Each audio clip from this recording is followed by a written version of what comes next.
Olá pessoal do terceiro ano, como vão? Espero que bem, em nome de Jesus. Vamos aqui para uma aula de vídeo para nos ajudar a entender um pouco o conteúdo, nos situar em nosso livro. Então eu quero convidar você a pegar o seu livro. Vamos trabalhar hoje o módulo 3, a evolução política na Grécia Antiga. Você pode dar um pause no vídeo, tá bom? Vai lá correndo, pega seu livro na mochila, traga para a sala, pode trazer o caderno, um papel para anotar alguns pontos importantes. Vou te esperar, tá bom? Vai lá correndo. Bem, você vai abrir seu livro na página 29, tá bom? Página 29 do livro.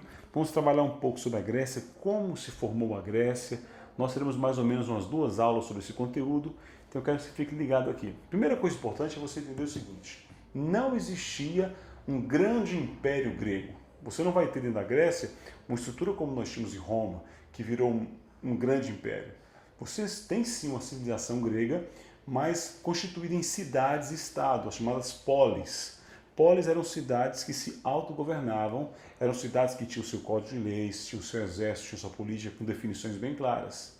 Mas então por que se chamavam gregos? Porque você possuía dentro da cultura grega aspectos culturais, religiosos e o idioma que eram parecidos. Então isso acabou consubstanciando todas as polis como a civilização grega, mas eram cidades independentes e que em muitos casos guerreavam entre si, tá bom? Mas dentro da questão religiosa, que talvez seja um dos aspectos mais interessantes, que mais interligado aos gregos, nós temos aí um aspecto que era muito comum na cultura e na religiosidade da antiguidade, a questão dos deuses, da deificação das divindades.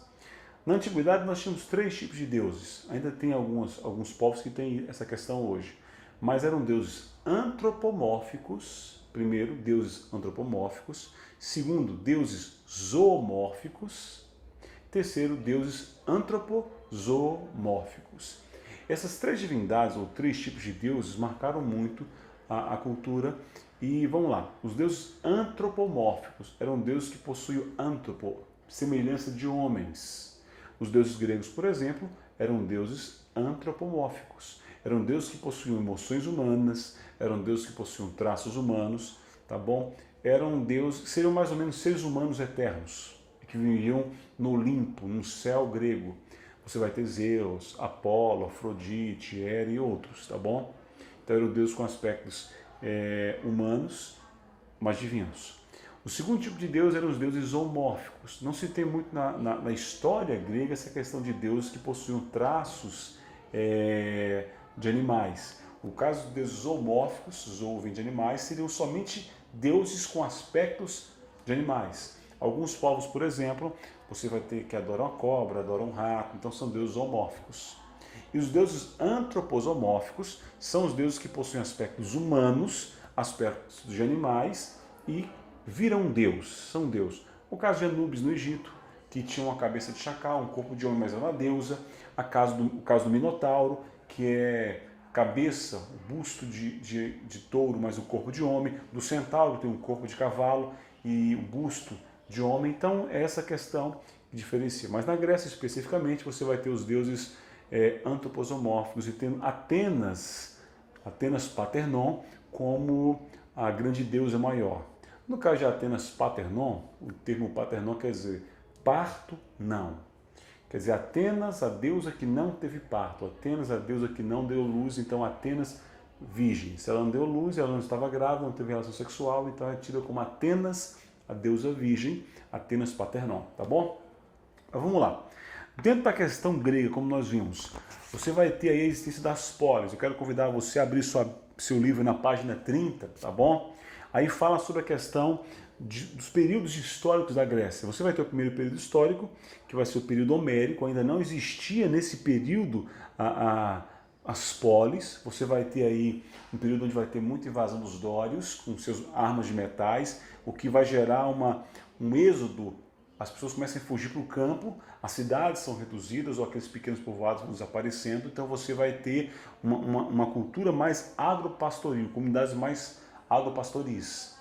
Há uma reclusão de crescimento urbano em detrimento de uma segurança social, eles fogem para o campo e aí você vai ter uma cultura diferenciada e você vai ter o chamado período homérico. Por que período homérico? Porque através dos poemas de Homero, Ilíada e Odisseia, que trabalhava muito a questão da cultura, do estudo oral, você vai ter perpetuação de princípios, de valores morais. Então, conceituaram, através dos poemas de Homero, tá bom? Essa questão é chamada período homérico. Depois desse período, você vai ter chamado período arcaico. Na página 31, período arcaico, fala a questão de um período em que você vai ter os gêneros, aqueles pequenos grupos, seriam clãs, eles vão tomando proporção grande, vão crescendo demais, e chega uma hora que não tem mais como ter um líder de um clã. Você cria uma situação que te exige uma estrutura mais organizada. Então aquele antigo gênero começa a virar o quê? A polis, a famosa cidade-estado grega, tá bom? Que eram cidades autônomas, que se governavam, que tinham sua política, tinham seu regime todo funcional ali. As mais famosas, Atenas e Esparta. Atenas você vai ser tida como o berço da democracia. Uma cidade que trabalhava muito o aspecto democrático, mas uma democracia entre aspas. Por exemplo, dentro da cultura de Atenas, a mulher não tinha poder político. Ela não tinha voz política. E mal era considerada cidadã. Se você pegar já em Esparta, mesmo com a questão de ser uma cidade mais guerreira, as mulheres tinham mais voz. Tanto que existia uma frase em Esparta que falava assim, que as mulheres de Esparta eram as únicas que tinham condição de dar luz a homens de verdade.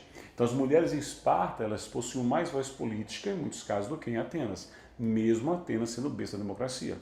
Esparta era uma cidade mais guerreira. Isso não quer dizer que Atenas também não tivesse exército.